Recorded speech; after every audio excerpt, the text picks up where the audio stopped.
3 days of waiting was not long in itself, yet when one had nothing to do but wait, every breath stretched thin, and every hour felt like it carried its own weight. That pavilion held nearly 10 rooms, large and small, and each was swept so clean it seemed someone had only just left. Quilts lay folded with neat corners. The beds were prepared as though for honoured guests, not wanderers stranded upon a lonely sea-borne isle.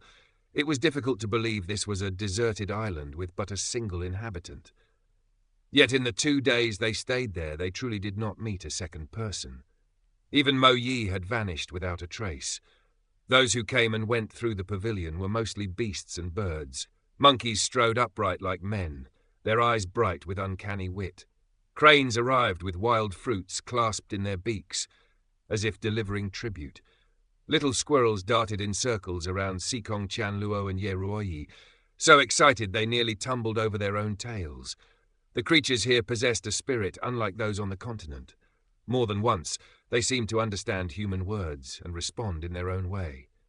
Xiao Sei accepted a wild fruit offered by a crane, took a bite, and said lightly, "Looks like Mo Yi has raised the animals on this island well." "Taoist arts are profound and mysterious," Yeruoyi replied, lifting a hand to pat the squirrel that had hopped onto her shoulder. "Those who linger near such a person are steeped in spiritual influence. At his level, he needn't deliberately tame birds and beasts.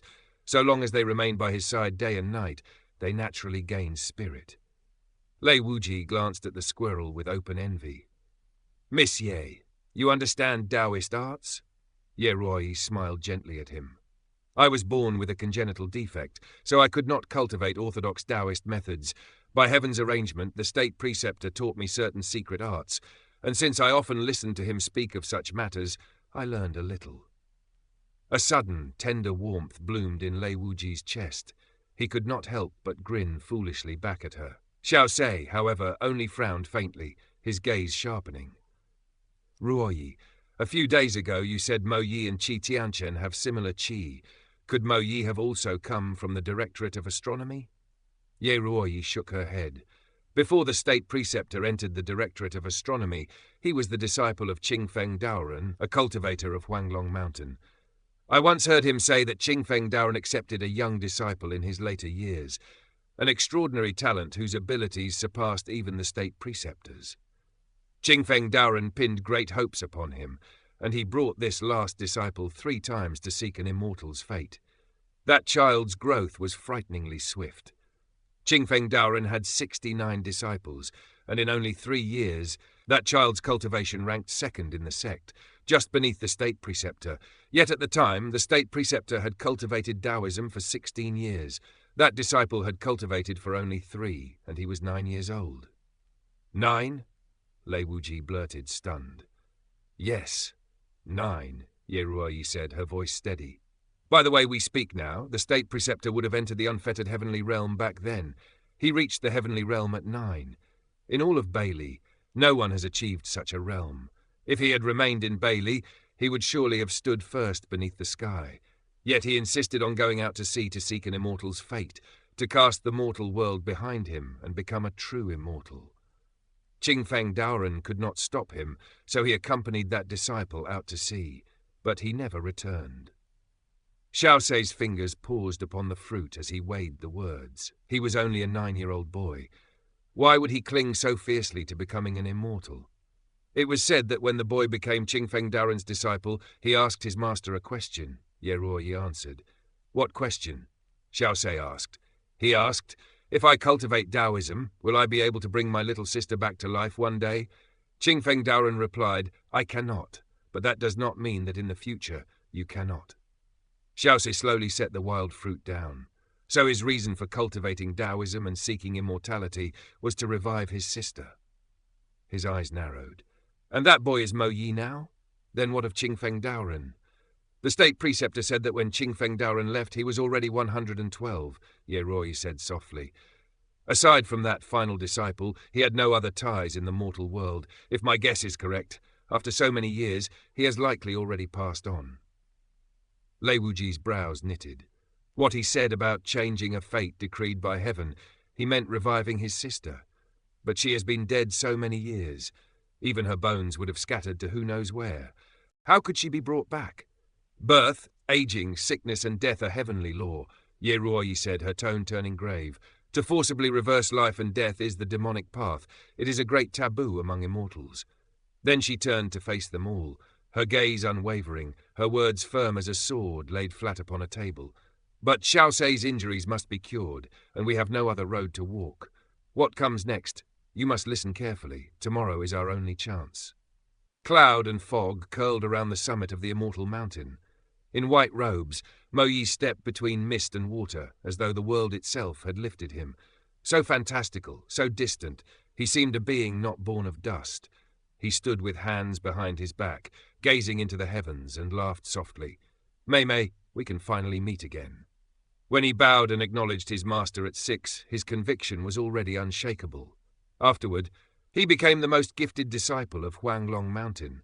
He traversed thousands upon tens of thousands of Taoist arts, read countless methods that promised longevity, yet never found a true way to resurrect the dead. Later still, he cultivated at the horizon where heaven and earth seemed to touch, becoming an ultimate earth immortal. Even so, he watched his master die before his eyes, utterly powerless. Only then did he understand. Against the flowing river of heavenly law, his strength was but a pebble, until he saw the woman in green robes. Until that moment, he finally grasped the most crucial key of this rebirth method. Mo Yi's lips curved. He lowered his head and leaned forward to look down upon the immortal island. His eyes brightened with the smile within them. Then he noticed a figure in black running at full speed across the island. That man had run a day and a night, crossing nearly half of Penglai Island. Mo Yi knew what he sought, and Mo Yi also knew that what he sought could become the greatest variable in tomorrow's design. And that final variable could not be allowed to appear. Mo Yi leapt into the air. His long sleeves fluttered, and he rode the wind as if it were a docile steed. In the space of a breath, he arrived before the man in black.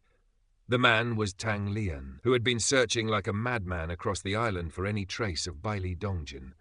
When Mo Yi appeared, Tang Lian's heart jolted, but he quickly steadied himself and bowed with respect. Mr. Mo Yi. Though an ant, Mo Yi said coldly, still a little irksome. The gentle warmth he had worn in the past days was gone. His tone was icy, arrogant, aloof beyond human feeling. So this, Tang Lian realized, was the true visage of an immortal who had transcended emotion. From the instant Mo Yi appeared, Tang Lian had kept himself on guard. Hearing those words, he gathered every thread of qi within his body without the slightest hesitation. Mo Yi took one step forward. Tang Lian struck at once, palm launching. His internal strength, encompass heaven, roared, and his fist technique, harness the sea, followed without pause. He held nothing back. He poured all his power into the first strike. The force surged like a tidal wave crashing outward. Mo Yi's expression did not change. He merely flicked his long sleeves with a casual motion. In that instant, Tang Lian felt an inner force several times stronger than his own, overwhelming, irresistible. His momentum shattered, and his body was thrown backward through the air. This was the spirit-wandering profound realm, the might of an earth immortal walking among men. Tang Lian was already the third-ranked young martial expert of the Fine Jade list, and had stepped into the unrestrained earthly realm that few of his generation could reach. Yet before Mo Yi, he did not even possess the faintest chance to resist. Mo Yi gathered his sleeves again, calm as snow settling on a blade. "This time," he said, voice flat and merciless, "you will die." Since the day Tang Lian rose to become Snow Moon City's head disciple, he had walked through battles where a single misstep meant death. Yet never had he tasted terror like this. Death arriving so suddenly and so swiftly that he did not even have the time to raise a thought, let alone resist. He still carried dozens of hidden weapons at his waist and within his sleeves. He had only just driven out the first strike of his fist. And yet he never found the chance to loose even one hidden weapon. Nor to complete the second movement of his fist art. He could not even open his mouth to call for aid. Lei Wujie and the others could never reach him in time. And even if they did, Tang Lian would shout at them to flee at once, to run without looking back. This Mo Yi was no immortal beyond the sea. He was in truth a demon walking among men. Is this my end? Tang Lian let out a soft sigh, then closed his eyes. Mo Yi's long sleeves struck toward his chest. In that instant, above Mo Yi's crown, a gust born of a fist crashed down like a falling mountain. The force within that single blow was tens of times fiercer than Tang Lian's earlier strike. Even Mo Yi did not dare treat it lightly. He immediately withdrew his sleeves and flicked them in a light wave, dispersing the oncoming fist wind. Tang Lian staggered, fell hard, then lifted his head with sudden joy blazing in his eyes. He knew that chi. He knew that fist. His voice tore through the air. Shifu. Is he awake? Mo Yi murmured, a faint crease forming between his brows. Impossible. If he were awake, he would have sought me out long ago. Sure enough, after that single gust of fist wind, no one appeared. No footsteps, no shadow, no further movement. Shifu, are you here? Tang Lian called again, scanning the emptiness, but the cliffs gave him only silence. Mo Yi's lips curled faintly. So he still sleeps. It must be that this person's chi was too familiar. His instincts moved to protect. With that, Mo Yi tipped his toes and flashed to Tang Lian's front like a phantom. Tang Lian's mind had not even caught up. Death was already upon him beneath those sleeves. Yet the familiar chi surged again. A violent pull seized Tang Lian and dragged him backward as though a tiger had clamped its jaws around his collar, yanking him away from Mo Yi's killing strike. That chi was fierce beyond measure, and in the blink of an eye it hauled Tang Lian into a nearby cave. Mo Yi sighed, as if weary. Forget it. He swung his long sleeves once more, striking the rock above the cave's mouth. A huge swath of stone shattered and poured down like a landslide, sealing the entrance beneath crushed boulders. After drinking Mengpo soup, he will never wake again. You master and disciple can sleep and die together inside. As Tang Lian was dragged into the darkness, he saw the entrance vanish under the falling rocks. His heart sank. Yet another thought struck him. Could Shifu be inside this cave? He twisted his head and looked around, and froze. Candles lined the cliff faces, their flames steady, casting warm light over stone. In the center sat a great stone table. Upon it rested a wine jar and a wine cup. The wine was already gone, drained by someone, but the fragrance remained, thick, lingering, and intoxicating, the strong aroma of wine flooding every breath of the cave. A man slumped over the table. He wore blue robes. 2 wisps of elegant moustache framed his lips. His eyes were shut tight, and he looked dead drunk, like a man drowned in sleep. He was none other than the most renowned name under heaven's martial canopy, wine immortal Bai Li Dongjun. Shifu, Tang Lian cried, rushing to him. But Bai Li Dongjun did not so much as twitch an eyelid. He slept on, deep as the sea. Shifu, wake up! Tang Lian pushed him gently several times. No response. Anxiety gnawed at him. He seized the wine cup from the table. What kind of wine did you drink to fall asleep this deeply? He lifted the cup and sniffed, only lightly. In that moment his consciousness swayed. The world tilted. A drunken stupor rolled over him so violently he nearly collapsed where he stood. Tang Lian jolted, set the cup down at once, and a name from legend rose in his mind like a chill wind. Mengpo soup. It was said that when a person died and became a wandering soul, he would cross the bridge of forgetfulness toward the afterlife.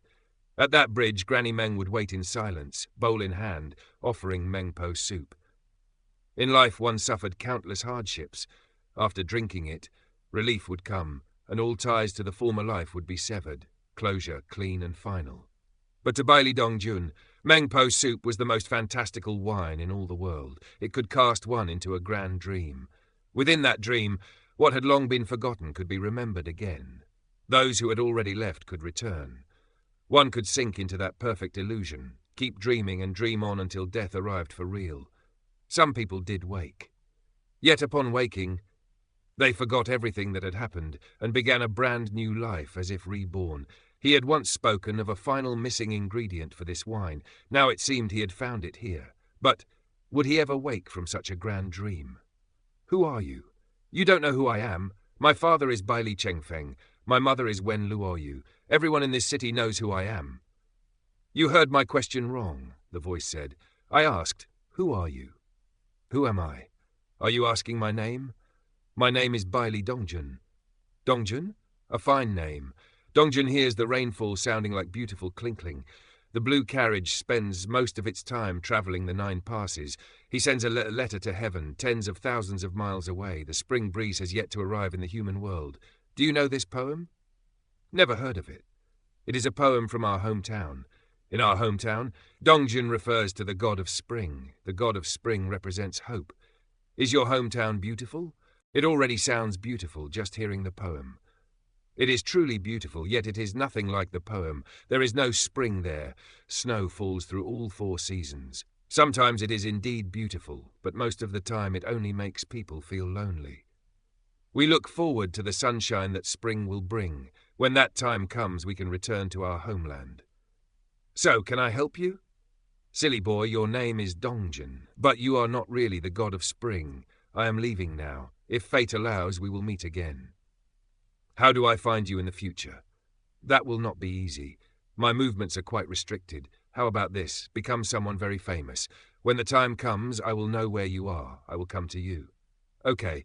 Your father, Bai Li Chengfeng, and your mother, Wen Luoyu, are indeed famous, but that is not enough. You must become even more famous. Okay. Then I'm off. When you are renowned under heaven, we will meet again. Let's drink wine. Treat it as an oath. Aren't you too young to drink wine? Because wine is really delicious. Ah.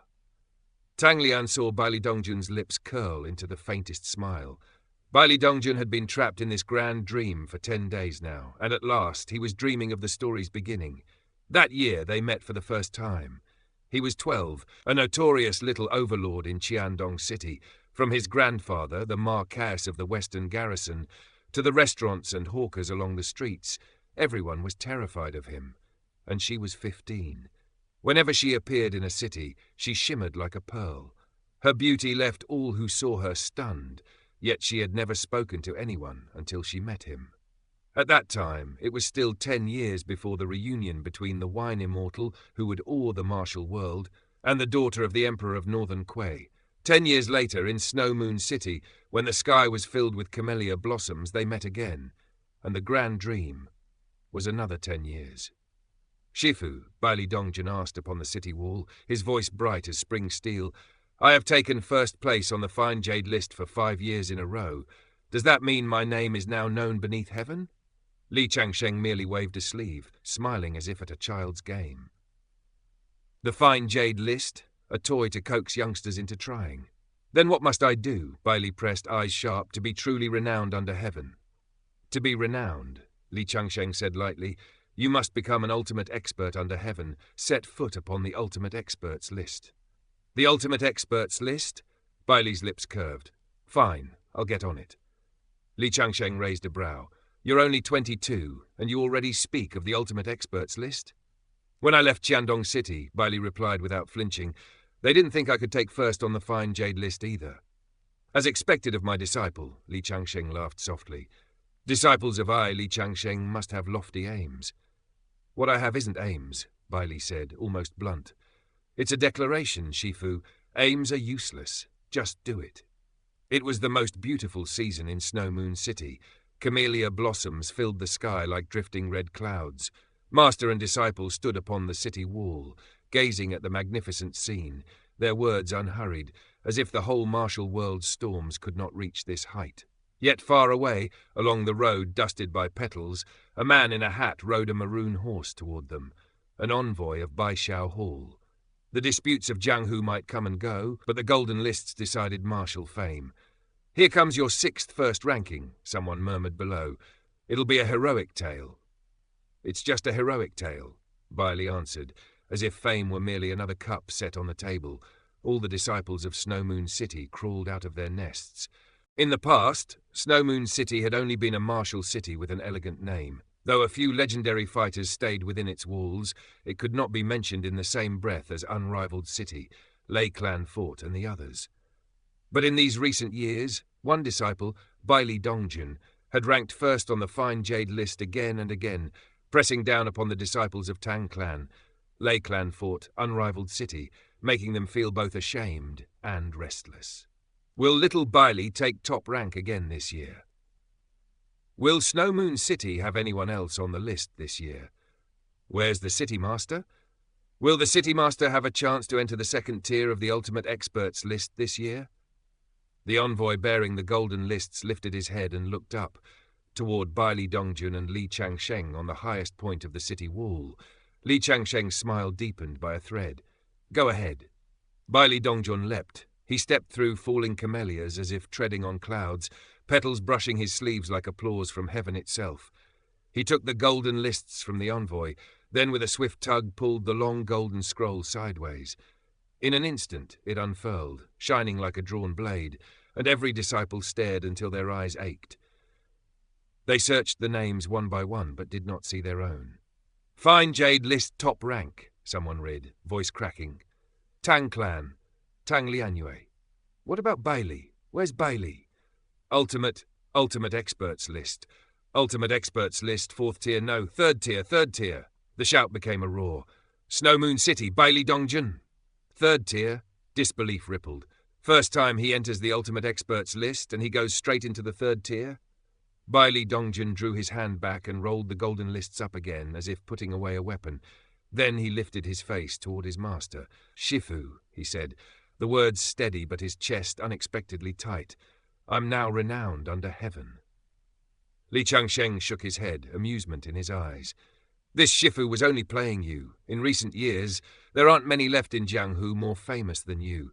Since the day you stepped into Diaolu Mansion, the whole martial world was already talking about Bailey Dongjun." Bailey Dongjun shook his head as well, stubborn as ever.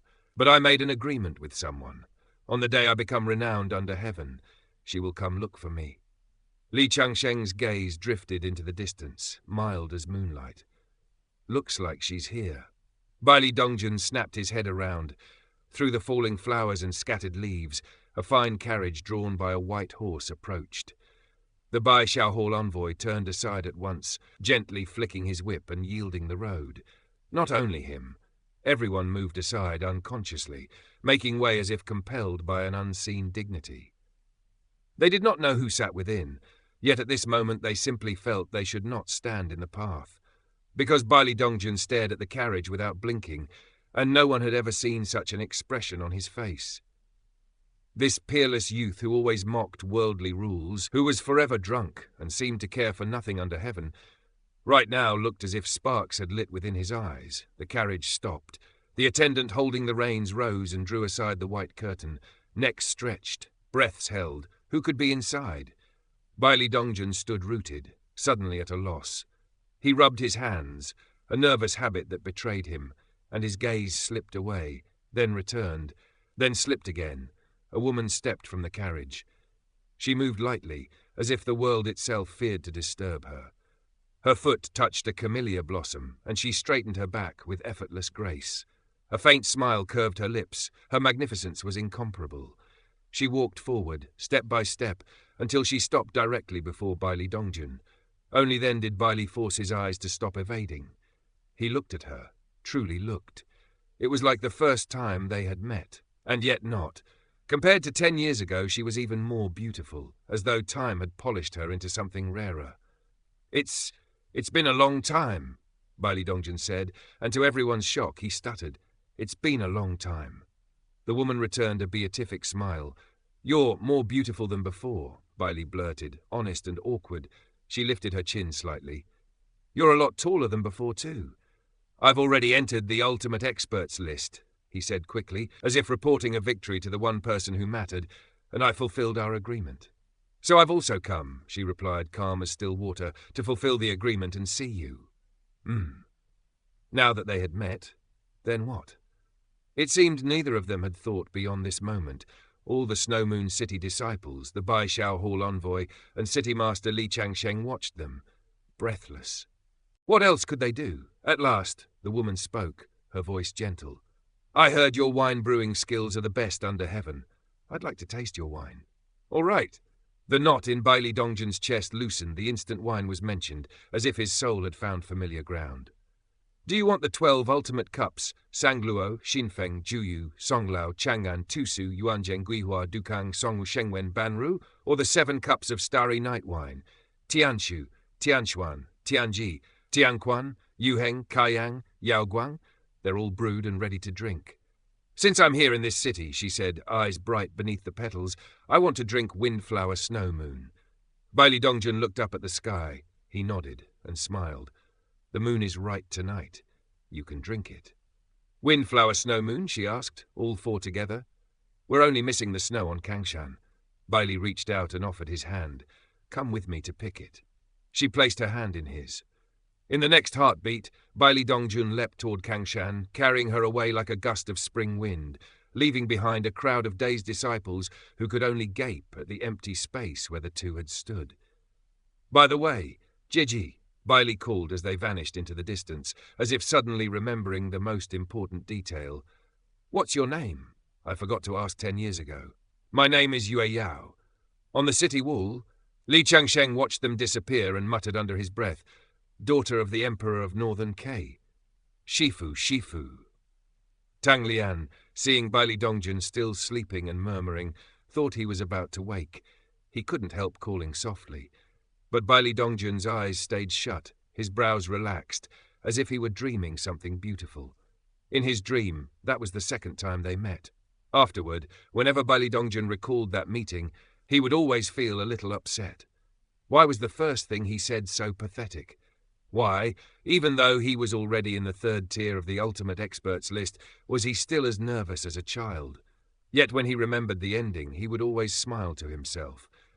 No reunion could have been more perfect, because he realized that even after so many years of preparation, what he felt at the beginning had never changed. This was great. This was their true first meeting. In such a grand dream, who would want to become aware? Who would be willing to wake up? Another spring returned, and camellia fragrance drifted through the mountains. Yet this time, torrential rain hammered the slopes, and the white petals were smeared red with fresh blood.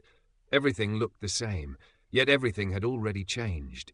A woman in garments soaked through with crimson suede, then sank, falling little by little as though time itself had slowed. Bailey Dongjun drew back his fists, staring at the woman before him as if struck by lightning, horror tightening around his throat. "Why is it you?" His voice trembled. "How can it be you?"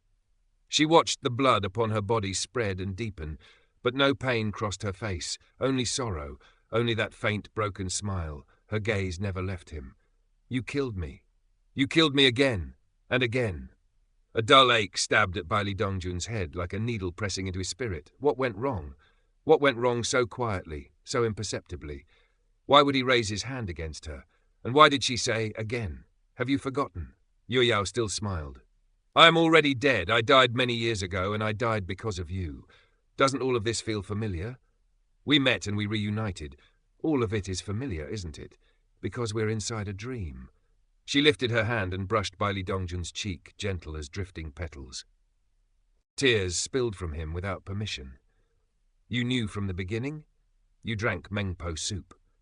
Yue Yao's voice was soft. "All the things you once forgot can return, and those who have departed can come back."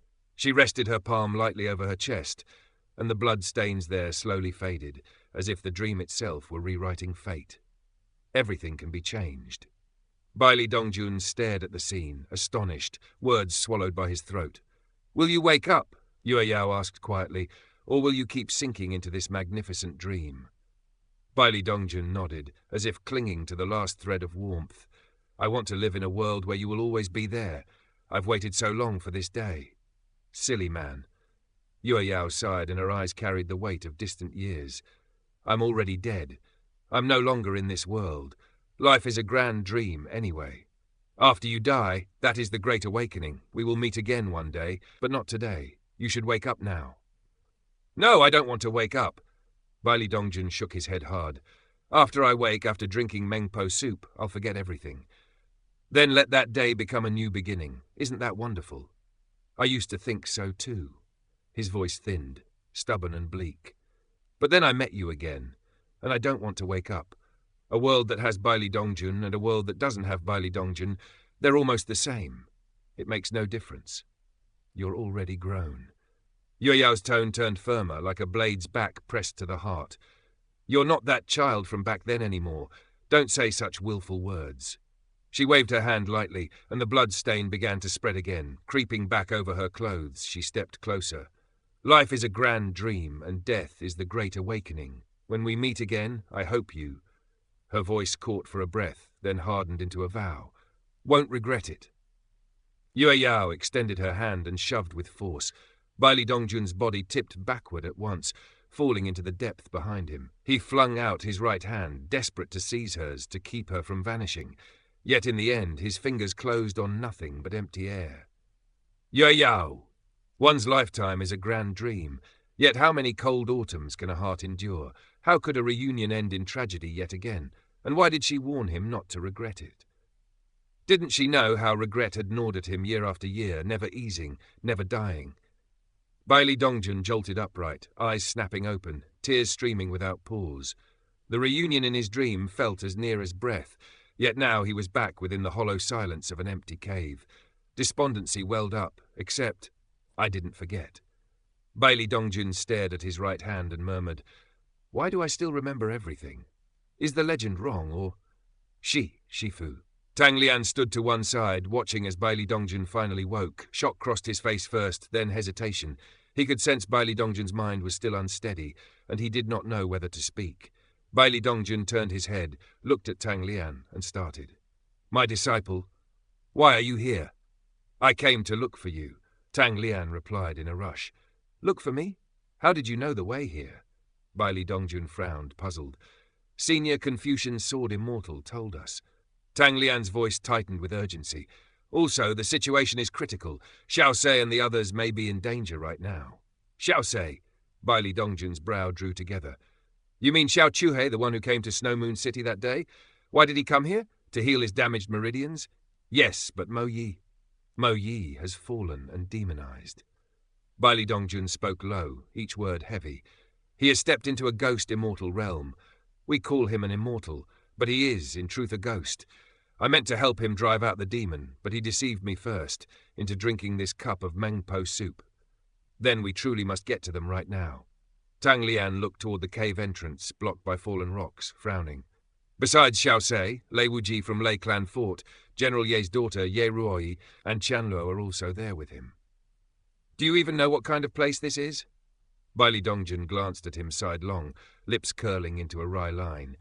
"You dare come only that few, and a handful of stones blocks your way, and you're helpless?" He clicked his tongue. What a useless disciple. Tang Lian hurriedly lowered his head. Indeed, this disciple is useless. "Aya, my disciple is truly stone-headed." Bailey Dongjun sighed as if amused. "Can't even take a joke." He rose on his toes, sleeves sweeping out like clouds, and with a light wave the entire heap of fallen rocks crumbled into ash, scattering as though blown away by an invisible wind. Tang Lian stood stunned. Bailey Dongjun turned back and glanced at him. "What are you still staring at? Let's go." "Shifu, did you drink Mengpo soup?" "I drank it." "How was it?" "It's sweeter than I expected." "Didn't they say that after drinking Mengpo soup you will let go of your former life? But Shifu, you don't seem to have forgotten anything." "Yes, it's not exactly the same as the legends." "Shifu, were you dreaming before? I heard you calling someone's name." "That's not just someone. Who was that?" "Your Xiniang." "Xiniang? How come I've never heard I had a Xiniang?" "Her name was Yue Yao." Meanwhile, in the pavilion on the mountainside, Xiao Sei, Wuji, Sikong Chanluo, and Ye Ruoyi stood within. Since a quarter of an hour ago, strange signs had begun to coil around the place, like unseen mist. The beasts had abandoned the pavilion and fled far away. Monkeys, cranes, squirrels. Everything scattered in frantic escape. Soon they noticed the ground itself felt wrong. Lei Wuji went to check, only to find snakes and scorpions crawling out of the soil, streaming after the others as they fled. Creatures that were natural enemies did not even glance at one another, as if terror had erased all instinct but flight. "What's going on?" Lei Wuji asked, baffled. Xiao Sei weighed his words, then said, "A natural disaster." "Natural disaster? An earthquake? Or is the volcano about to erupt?" Lei Wuji looked around, uneasy. "Perhaps it's something more terrifying than a natural disaster," Xiao Sei said. As the words fell, a man in white drifted in from the distance, floating down as if stepping from the sky. He still rode the wind, calm and composed, like an immortal descending to earth. Yet when Mo Yi raised his head, a demonic purple flickered in his eyes. "The 3-day deadline is up." His voice was cool, carrying no warmth. "I have come to take what I want." "What is it?" Ye Ruoyi asked. Mo Yi lifted a finger, slender as carved jade, and pointed straight at Ye Ruoyi. "You." Hearts all around gave a heavy thump, and Ye Ruoyi's brows knit tight. "Me?" "You." Mo Yi smiled, lifting his right hand as though inviting her into a spring breeze. "Come, set the array." Xiaosei suddenly thundered. In the same breath, Lei Wuji's sword sang free. Sikong Chanluo sprang up with spear in hand, and Ye Roi flicked her sleeves, dark shadows coiling like ink around their feet. The three burst forth together and ringed Mo Yi in a perfect circle. 3 talents exorcism array? Mo Yi showed no surprise at all. His gaze settled on Ye Roi, calm and probing. No wonder the qi within you feels so familiar, a disciple of Huanglong Mountain? Yet with your body's condition, it should have been impossible for you to cultivate Taoism. Ye Roi ignored his words and shouted first, voice sharp as a bell, "Vital heart! Expel demon!" Lei Wuji followed, fierce and resolute. "Fallen star!" Sikong Chanluo's cry came last, crisp as spear-point frost. At their shouts, the wooden tokens at their waists floated up on their own, radiance spilling from them like moonlight poured into the air. Celestial Masters tokens. Mo Yi's eyes gleamed with interest. Even the qi on these is familiar. Then it must be Qi Shixiong. On Huanglong Mountain, apart from me and Shifu, only Qi Shixiong ever reached that realm. Are you his disciple? Draw your sword. Ye Roi snapped. Lei Wuji answered with steel. The instant his blade came up, he hacked out his most imposing strike. Sudden thunderclap. Sikong Chanluo tightened her grip and chopped her spear down with the weight of a falling star. Supported by the tokens and the 3 talents exorcism array, their combined force surged, enough that even Heavenly Realm experts would not dare take it lightly. Yet Mo Yi merely brushed his sleeves, gentle as a scholar turning a page. A barrier bloomed around him, and the spear and sword slammed into it as if striking a mountain wall, stopped cold. He did not even spare them a look, only continued to stare at Ye Roi. "They do not understand the way. This array is supported by you alone. How long can you endure?" Cold sweat slicked Ye Roi's back. Her eyes were fierce. "Until you die." She had always been a gentle lady in green robes, seldom raising her voice, often sitting quiet in the courtyard because her health would not allow more. But at this moment, rage burned through her veins, and the aggression in her body was no small thing. This was the bearing of a general, imprinted upon her by Bailey's most powerful general. "Naraka!"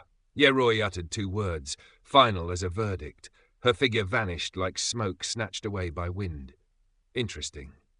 Mo Yi turned, and in that same heartbeat, Ye Roi appeared at his side. A silver flash leapt from her waist. In her hand was a long sword, thin and light as a willow leaf. She thrust. Mo Yi shifted a fraction, and the blade brushed his sleeve. The barrier shattered instantly. Lei Wuji and Sikong Chanluo attacked at once, seizing the opening.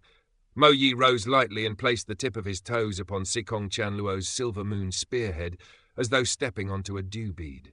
In the next instant, Sikong Chanluo felt a pressure of thousands of jun crushing down her weapon.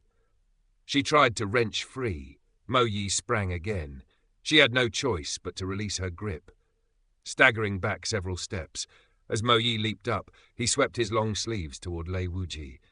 Lei Wuji's sword pierced into cloth, yet it was like mud sinking into the sea, swallowing sound and strength alike. He hurriedly withdrew and retreated, only to feel as if an unseen hand held him in place. He tilted his head and saw Ye Roi. Her soft sword had pierced through his own sleeve, using his fabric as a bridge as she stabbed at Mo Yi. Lei Wuji had seen that move before. Understanding struck him like lightning. He followed her rhythm and stabbed with another sword move. The sword was graceful beyond measure, because it was not mere swordplay. It was a sword dance. The Ruoi sword dance. 3 talents exorcism array, Celestial Masters wooden tokens, and the Ruoi sword dance. Could such a combination truly contend with an immortal? Mo Yi calmly raised 2 fingers and pinched Lei Wuji's heart sword. In an instant, the sword's power collapsed and retreated as though frightened back into its sheath. But there was still Ye Roi's soft sword. What of that? Ye Roi stared at the hilt in disbelief. The blade was gone. It had melted into molten iron, spilling down to the ground in a gleaming pool. "You have a good sword," Mo Yi said mildly. Then, with a sweep of his sleeves, he flung Lei Wuji aside like a leaf in a gale. He glared at Ye Roi, eyes stern as winter. "You are all very good, but I am an immortal. How dare you use an exorcism array against me? How dare you?" His left hand shot out and closed around Ye Roi's throat. "Stop!" Lei Wuji and Sekong Chanluo tried to surge forward together. Even Xiao Se had drawn out his Wuji staff. Mo Yi's voice crashed down like a decree from the heavens. You gaze upon an immortal. Why do you not kneel? His right hand lifted, then slammed down. A terrifying force, thousands of jun in weight pressed onto their heads. The three were smashed to the ground instantly. Forget stopping him, they could not even move. This was the gap. From the start, they had not possessed even the slightest chance. The three talents' exorcism array did nothing. The Celestial Master's tokens did nothing. From the moment they stepped onto this island, everything seemed already carved into stone. No, nothing can truly be carved into stone. Roar ye! Lei Wuji ground his teeth and forced himself up. His blazing arts surged, leaping straight into the karmic fire realm. His eyes burned red as embers turned to flame. His joints creaked like strained wood, yet he stood. The last time he forcibly broke through, he could barely steady himself, but now his gaze was unshakable. He endured that 1,000 jun pressure and advanced toward Mo Yi, one step at a time.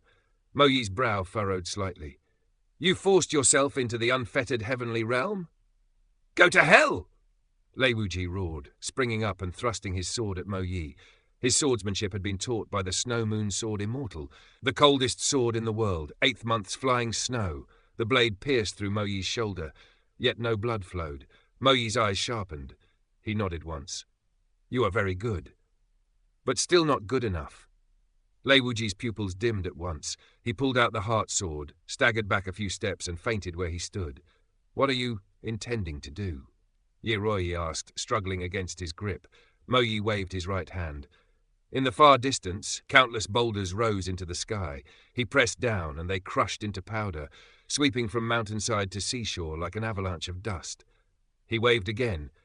Countless trees lifted into the air and spread across the entire immortal mountain, some high, some low, each placed at a different height as if arranged by an unseen hand. Yi Roi's eyes widened. Among them, only she understood. Mo Yi was using the stars above as a model, transforming the entire immortal mountain into a vast star map. Why would he craft such an enormous star map?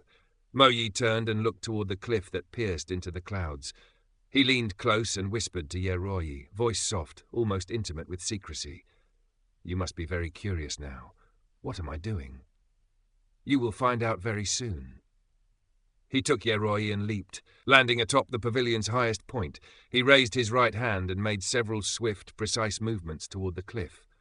At once, talisman seals of strange shapes surfaced upon the stone face, glowing with eerie meaning. This is... Ye Roi went pale. Understanding struck her like thunder. It was myth. It was taboo. No one had truly done it, and no one could say with certainty it could be done at all. This is the gates of hell array? You want to summon a soul? Mo Yi turned, facing the vast boundless sea, and cried to the sky with a voice that shook wind and wave alike, O soul, O return!